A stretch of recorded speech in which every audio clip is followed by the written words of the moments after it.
Meiosis is a process of cell division that occurs in sexually reproducing eukaryotes such as animals and humans, and this process is very similar to mitosis, which occurs in somatic cells. However, in meiosis, it occurs in sex cells, and the chromosome number is reduced by half. In meiosis 1, a germ cell divides into two diploid cells, and then in meiosis 2, which is similar to mitosis, the two diploid cells further divide into four haploid cells. The four haploid cells are all genetically distinct from the parent cell. During this video, we will look at each phase of meiosis and discuss what is happening to the chromosome in the cell. So the first meiotic phase is prophase 1, and here the nuclear membrane begins to dissolve and the chromatin begins to condense, and then the centromeres also begin to push apart, and this will create the spindle apparatus. So here we can see that homologous chromosomes, or similar chromosomes from both parents, have paired up, and these paired chromosomes from each parent are called tetrads. And it is here, while they're paired, that crossing over occurs, and DNA is exchanged or swapped between those homologous chromosomes. And this is what results in genetic diversity.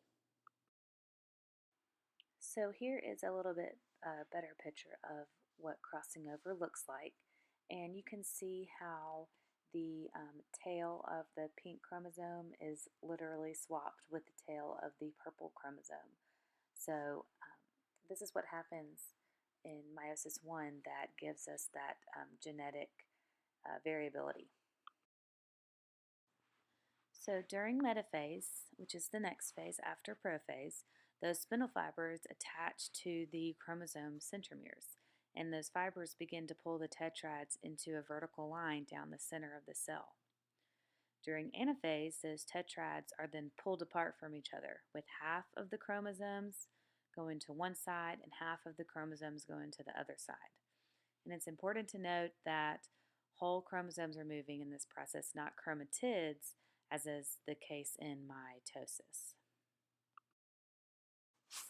So at some point between the end of anaphase 1 and the beginning of telophase 1, cytokines begin to split the two cells into daughter cells.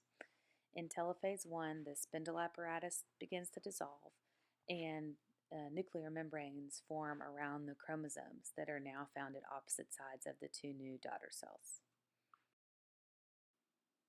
So here is a picture of actual cells that are undergoing meiosis. So I just thought this was really neat because you can actually see the how the chromatin condenses, and then you can actually see those spindle fibers in metaphase and telophase cells. So I just thought this was pretty neat. So after telophase 1, there's a short time where there's no replication taking place, which we call interphase, and then we have prophase 2, where the chromosomes begin to condense again and the nuclear envelope begins to break down. So during metaphase 2, the spindle fibers once again connect to the chromosome centromeres and bring the chromosomes to form a line down the middle of the cell. And then during anaphase 2, those chromosomes centromeres actually break apart, and the spindle fibers pull the chromatids apart to the opposite ends of the cell. So the two split portions of the cells are officially known as sister chromosomes at this point. So once again, telophase is aided by cytokines, which separate the cell into daughter cells, and now we have 4 haploid cells, and these cells are called gametes. And the nuclear membrane develops around the cell, and each nucleus in each of these daughter cells now has a haploid number. So now here is another picture of actual cells undergoing meiosis 2, and you can see how it starts out as 2 daughter cells, and then in the end it is actually 4 daughter cells. And remember, each of those daughter cells has a haploid number of chromosomes. On the top here we have mitosis, and this is just a comparison of mitosis and meiosis. On the top we have a 46 chromosome cell, and then we end up with two daughter cells that are identical to the parent cell. They each have 46 chromosomes.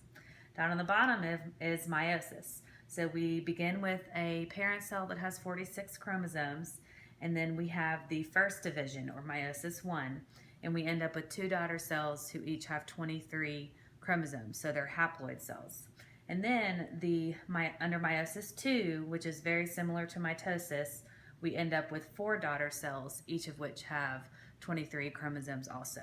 So we begin with a 46 chromosome parent cell and we end with four haploid daughter cells.